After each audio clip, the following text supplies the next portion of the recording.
Well, welcome to the Digital Clinic, the podcast that goes deep on critical digital marketing trends, strategies, and tactics for the healthcare and medical device industries. Each episode brings you expert guests sharing the knowledge, insights, and advice that healthcare marketers need to be successful in this complex and rapidly evolving digital landscape. I'm Aaron Burnett, CEO and founder of Wheelhouse Digital Marketing Group, and with me today is Jen Floyd, who is Director of Digital Strategy at Wheelhouse. Thanks for being here. Thanks for having me. So tell me about the study. So our team conducted a study called Decoding Success, Unveiling the SEO Tactics of Top-Ranking Healthcare Sites. And the context around why we did this study is that Google has a special set of rules that they use for healthcare content. It's part of a type of content called Your Money, Your Life. And so it's any kind of content that can significantly impact your health, your fitness, your well-being, or your safety. And so healthcare falls into this bucket, along with things like medical devices, financial institutions. And so because there is that additional layer of scrutiny on what we call YMYL content, it doesn't always respond to the same SEO tactics that work in the rest of the world. So we can't always just use best practices or use things that work for other industries. And so that's why we did this study. We wanted to demystify SEO for the healthcare industry, for both fellow marketers and ourselves. We're a performance marketing agency, so we only do what's tried and true. We don't just rely on best practices or what we read about in the media. We try to only do what's proven to work. And so we wanted to do this study to challenge our hypothesis of what we think works, get a holistic view of the landscape. And we wanted to kind of understand three things. One is who's winning, and more importantly, why are they winning? We wanted to discover if there was any nuance between certain metros or certain specialties, so we could dig in to see the why of things performing differently there. And then most importantly, we just wanted to know, what can the rest of the market do to compete against these winners who often are large and have a lot of resources behind them? What can the rest of us do to successfully compete in healthcare search? Okay, that's great. So we've worked with healthcare clients for a long time, for more than a decade. Yeah. Did you have the sense going into the study, did you have a preconceived notion that things that we have proven to work over time maybe aren't working now? Not necessarily. A lot of what we've seen Google say about Your Money, Your Life, or another acronym you're going to hear me say a lot is EEAT, or EAT. It stands for experience, expertise, authoritativeness, and trustworthiness. A lot of what we've seen Google say about YMYL and EAT kind of aligns with how we've already thought about those paradigms. So we feel like we're well attuned to what's going on, and that our work has been effective. A lot of our kind of hunches have come true.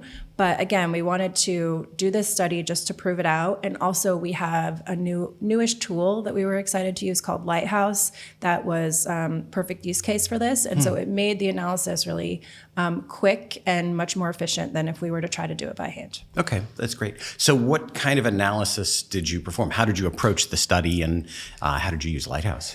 We use Lighthouse. So Lighthouse is a proprietary search intelligence platform, and it basically allows us to see Google the way it is. It doesn't use any other third-party tool to filter it. It scrapes from Google directly.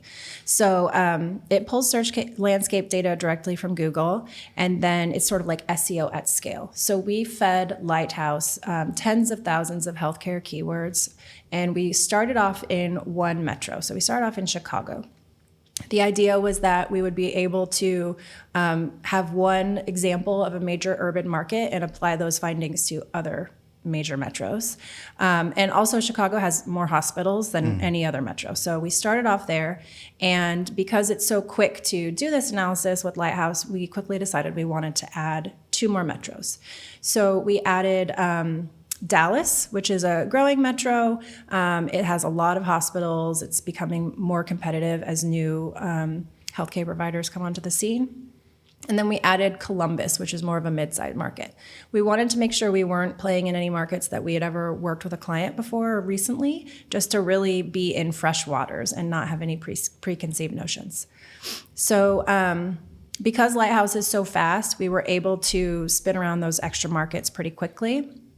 We also looked at a bunch of different specialties. We looked at cardiology, neurology, OBGYN, pediatrics, primary care, and urgent care. We wanted to see if there were any unique differences between the different specialties or certain tactics that worked better for one or another. So it helps us do what we used to do and what most agencies now do manually with the click of a button. So we are able to, we pull in data directly from Google search engine results pages, and we put it into our Compass platform, our analytics platform, and we can instantly crunch a lot of data and understand the search landscape, who's winning, what kind of search engine features are showing up, and for what kinds of keywords. And so not only do we better understand the landscape and the SERP features, but we also get a sense of who's winning, who's losing, and kind of easily separate out the competitors. So for this analysis, it was tens of thousands of keywords, hundreds of providers, and those 3 metros that we talked about. Okay. And what did you find? Yeah, so we had kind of broke it down into some core findings. I can talk through those. At a very high level, what we saw was that the best sites, the sites that are performing the best, they all seem to have the same approach, and it's the sort of core approach that we recommend to all of our clients. That's having a thoughtful taxonomy, high quality, authoritative content, clear and prominent CTAs that don't compete or compete with each other or confuse a user, and then a compelling and logical user experience. Now, those are heavy things, but they all consistently had that, and that's in line with what we've always steered our clients towards. Additionally, those are the kinds of things it takes to really rank for the most relevant, most high quality, valuable keywords for a client. So I think one of the things that strikes me about that is that at least 2 of those things that were seen as really important are well beyond the pale of conventional SEO. Yes. It's much more about UX design and pure marketing. Yeah, it's not as simple as some people's understanding of what SEO is, of like pushing a couple buttons on the back end or checking off a list. SEO, I always feel like, is a practice that is so interconnected with every other function in a company, and it's like a blend of an art and a science too. So looking at that list of what works, it really is far-reaching across all parts of an organization. Yeah. Did you find differences in findings for large providers versus small providers and maybe even mid-sized providers? Yeah, the first finding is actually sort of speaks to the size of the provider, and it's all about EAT. So we know that EAT is essential for ranking. And not surprisingly, we saw a lot of large healthcare providers ranking really well because they often have the resources to create these really large, expansive content libraries and have experienced authors and experts weighing in. And so it can be hard for a smaller or regional healthcare system to compete with that.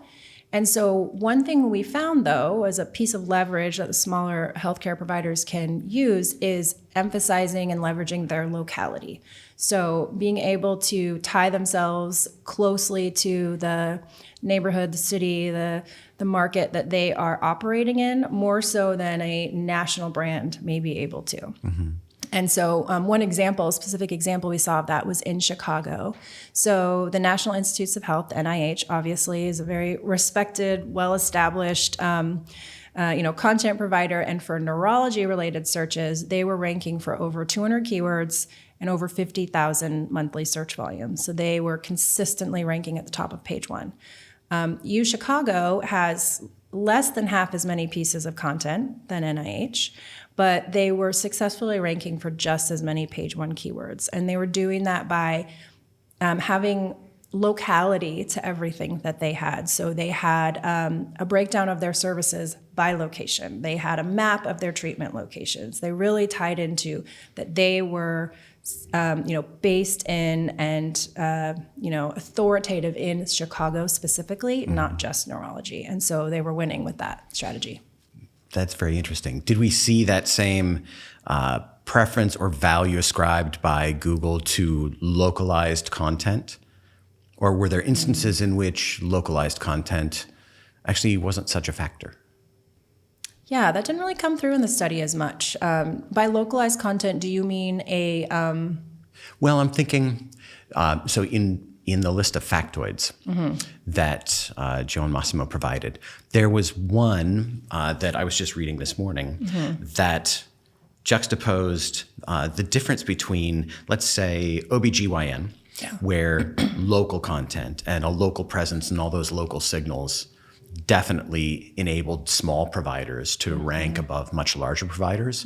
Whereas I think it was cardiology, where nationwide providers and national institutes of excellence with much more generalized content and no localization were clearly dominant in search. Yeah, and I remember that, and I found that plays out a lot when you're thinking about intent as well, the user's intent and how much local content or signals can have an impact. Yeah. That was actually one of the next findings, was that it's important to understand your user's intent when you're creating content. So, it's not just a one-size-fits-all SEO strategy or EAT works for everything. That's not the case. And so what we found, which is not a surprise, but it's still important to kind of outline, is that specialty searches for cardiology, neurology, et cetera, were much more top of funnel. So those users were looking for educational content. They might want to learn more about a treatment or a disease or, something more top of funnel versus not quite being ready to search for provider, make an appointment, et cetera. They might get there at some point, but they definitely wanted top of funnel. Contrast that with things like urgent care, primary care, even OBGYN, where it was much lower down in the funnel. There were a lot of, urgent care near me, OBGYN in Chicago, those kinds of more immediate needs and a transactional user intent. So those users wanted to make an appointment like today, tomorrow, soon, and they wanted to be able to see availability too. And so it was important for us to call out that success really depends on knowing your user and what they intend to do, and your site should offer a great experience across the board, but making sure that they can find and have a good experience with their top intent. Right. That makes good sense. Does it make sense to dig into each of the findings a little bit more? Yeah, sure. Okay. I have an example of that last one. Okay, that would be great. Yeah. Yeah. So with thinking about search intent and the importance that it plays in optimization, there's one example where urgent care brand called Physicians Immediate Care, they were outranking large brands like Solve and CVS because they had a top-notch, I don't want to call it a booking experience, but a search and user flow experience. So they had everything down to parking details, insurance information, what to expect when you got there. It was a really seamless and exactly what a user would want when they're trying to make an urgent appointment. And so even though that specific brand had a much smaller footprint, wasn't a national brand like CVS, they were ranking really well because you could tell they understood their user's intent and they had one clean page that answered all their questions. That's great. It's a really good example. So tell me about the next finding. Yeah, so on that topic of thinking about user intent and digging deeper into transactional intent specifically, I mentioned that it was primary care, urgent care, and OBGYN were the three specialties with the most transactional intent.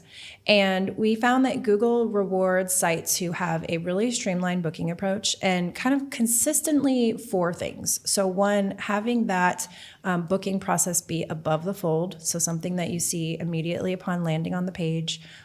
Thoughtfully designed, so easy to use, not any obstacles in the user's path. Accessible, and then just the shortest path to finding a doctor and making an appointment. And I'll add there that there needs to be availability as well. So it's not enough to have this great slick booking experience and then you can't find an appointment for 6 weeks. Talk about SEO being something that spans the entire organization. You need to have the availability of providers to offer appointments at the end of that booking experience too. So it extends far beyond the website, but from the user's experience, that's their ultimate goal is to get a booking. And so that was something that specialties that have a transactional user intent really had to get right in order to rank well on Google. Okay, that's great. What else did you find? The last thing that we found is about aggregators. So this would be sites like ZocDoc, MediFind that aggregate healthcare providers and are one-stop shop for users. They can rank really well and be tough to impossible to knock out of position. So we generally don't recommend that an individual provider or healthcare system, tries to outrank or set their sights on overtaking a site like ZocDoc. It happens for sure, and it can be a happy result of a strong content strategy, for example. But really, the best way is a kind of if you can't beat them, join them mentality of making sure you are proactively having your providers listed on that service or listed on that website. That's the best way to at least capitalize and leverage the visibility that those aggregators have, and hopefully get some appointments from it. We have some interesting stats here about how often aggregators show up for different practices. It's not the same across the board. Looking at the individual specialties that we studied, urgent care had the smallest amount of aggregators. So only 16% of the results for urgent care were aggregators, compared to one of the largest ones was cardiology. Over half, 53% of results were aggregators. And most of the specialties like cardiology, neurology, pediatrics, they hover between 40 and 50%. Same with OBGYN and primary care, close to half, 50%. But it was urgent care where it was primarily 83% non-aggregators, actual providers. Interesting. Was there anything in the study that gave an indication as to why that would be? Or do you have a hypothesis? I would assume it's it's sort of the ultra transactional nature of urgent care, that someone wants to be seen today, and maybe being closer to the actual provider that you are trying to see is preferable, a better experience. Going through an aggregator kind of feels like you're one step away from actually who you're interacting with. And so I wonder if being closer to that provider was preferable. Yeah, that makes sense. Mm-hmm. It would seem to me that for something like cardiology, that you're making more of a considered decision. Mm-hmm. You're researching to figure out where to go and who the best is at a particular procedure you might need or a particular diagnosis. And urgent care is help me now. Yeah. Be competent and close. You're less concerned about reviews and more concerned about, are they still open and how many miles away are they? Yeah, that makes good sense. Yeah. Okay. So it seems to me that what we see in this data and this study is Google continuing to actually deliver on things that they said they did for years and did less well for years. Yes, there were no huge surprises. I do have some surprises to share, but the key findings were kind of doubling down on what we already believed and thought to be true, and reinforcing some beliefs we already had. Okay.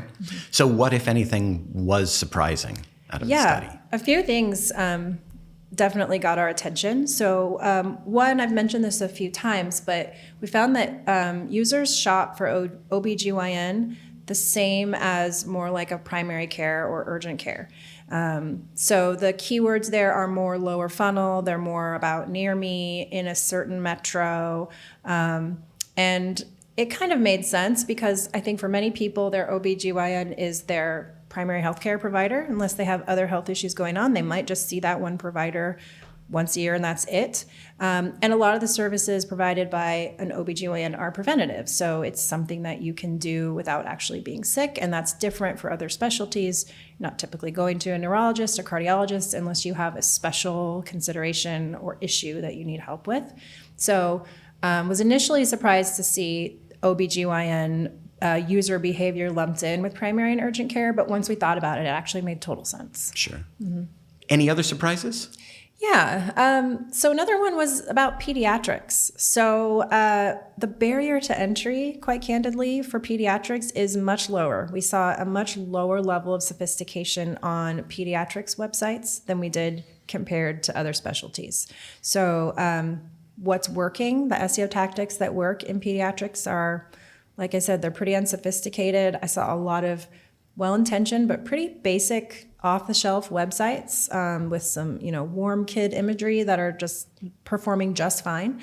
So for a provider or a marketer that has a deliberate, intentional, well-thought-out SEO strategy, they would be able to, I think, quickly win and see success in a pediatrics marketplace. That's very interesting.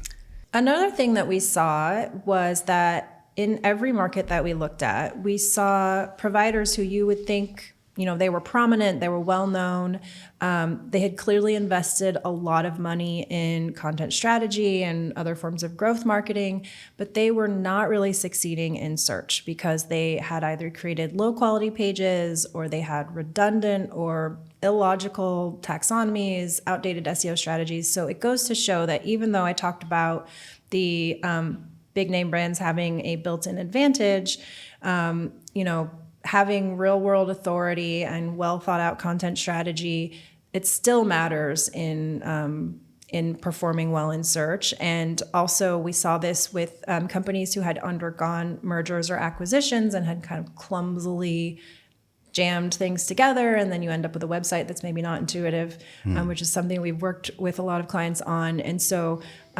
making sure that you don't rest back on your laurels too much and that you still need to do all the things right and have a well thought out content strategy. Well, thank you very much for sharing insights from the study. When can we expect it to be published and how can people find it? Yeah, you can find it on our website. So just go to wheelhousedmg.com and you can click on Insights at the top navigation and then Research. And it should be there any day now. By the time you're hearing this, it will be live. Okay, that's great. We'll look forward to reading it. Thanks very much. Thank you.